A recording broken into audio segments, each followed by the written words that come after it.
Hello बच्चों, मैं doctor Sunita Nandal कक्षा 11th और 12th के लिए अपठित गद्यांश का टॉपिक लेकर आई हूँ। आइए पहले गद्यांश को पढ़कर देखते हैं। हमें दुख से घृणा नहीं करनी चाहिए। किससे?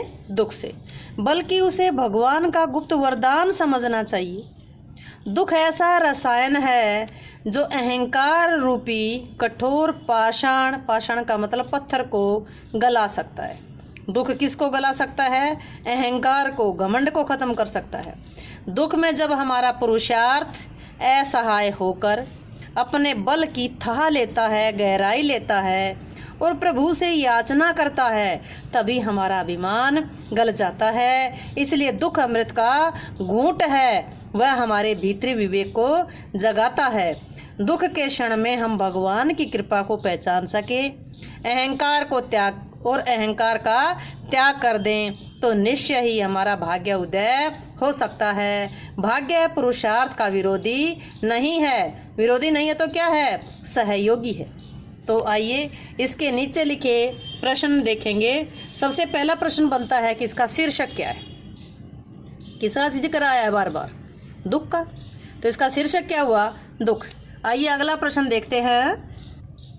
अहंकार रूपी कठोर पाषाण को कौन गला सकता है? अहंकार रूपी कठोर पाषाण को कौन गला सकता है? कहाँ आया था? गद्यांश में देखेंगे। दुख ऐसा रसायन है जो अहंकार रूपी कठोर पाषाण को गला सकता है। तो उत्तर क्या हुआ? दुख। अगला प्रश्न देखते हैं। दुख को भगवान का वरदान क्यों कहा गया है? दुख को भगवान का वरदान क्यों कहा गया है? क्यों कहा गया है दुख को भगवान का वरदान? क्योंकि जब दुख पड़ता है, दुख आता है, तो हमारा अहंकार खत्म हो जाता है। जब मनुष्य का अहंकार खत्म होगा तो वो उसमें मानवता की भावना जागृत होगी। क्योंकि दुख तो वो अमृत का घूंट है, वह हमारे भीतरी विवेक को जगाता है। दुख के पल में हम भगवान की कृपा को पहचान सकते हैं, अहंकार का त्याग कर देते। ये लिखेंगे आप, दुख में भगवान की कृपा को पहचान सकें और अहंकार का त्याग कर दें, तभी हमारे लिए जो दुख है वो दुख को भगवान का वरदान कहा गया है। अगला क्वेश्चन है, क्या भाग्य पुरुषार्थ विरोधी है? क्या भाग्य पुरुषार्थ विरोधी है? भाग्य पुरुषार्थ विरोधी नहीं है। क्या है? उत्तर बनेगा नहीं। भाग्य पुरुषार्थ विरोधी नहीं है, सहयोगी है। आइए अगला गद्यांश पढ़ते हैं। साहित्य का आधार जीवन है।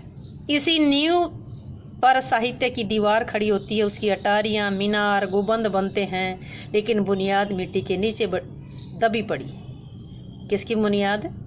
साहित्य की। उसे देखने को भी जी नहीं चाहेगा। जीवन परमात्मा की सृष्टि है, इसलिए अनंत, अबोध्य, अगम्य है। साहित्य मनुष्य की सृष्टि है, इसलिए सुबोध, सुगम और मर्यादाओं से परिचित है। जीवन परमात्मा को अपने कामों का जवाबदेह है या नहीं हमें मालूम नहीं, लेकिन साहित्य तो मनुष्य के सामने जवाबदेह है। इसके लिए कानून है जिनसे वह इधर उधर नहीं हो सकता। जीवन का उद्देश्य ही आनंद है। मनुष्य जीवन पर्यंत आनंद की खोज में लगा रहता है।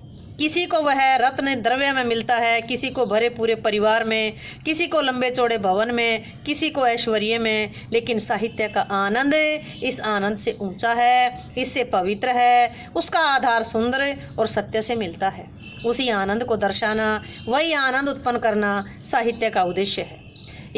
ऐश्वर्य या भोग के आनंद में गलानी छिपी होती है, उससे अरुचि भी हो सकती है, पश्चाताप भी हो सकता है, पर सुंदर से जो आनंद प्राप्त होता है वह अखंड है, अमर है। फिर पढ़िए। साहित्य का आधार जीवन है।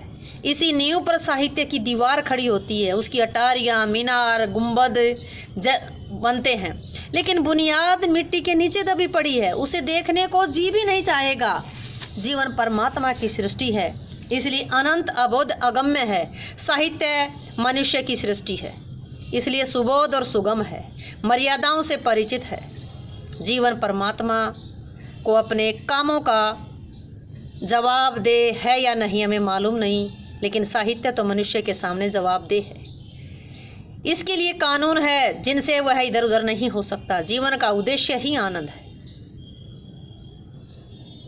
मनुष्य जीवन पर्यंत आनंद की खोज में लगा रहता है। किसी को वह रत्न द्रव्य में मिलता है, किसी को भरे पूरे परिवार में, किसी को लंबे चौड़े भवन में, किसी को ऐश्वर्य में, लेकिन साहित्य का आनंद इस आनंद से ऊंचा है, इससे पवित्र है।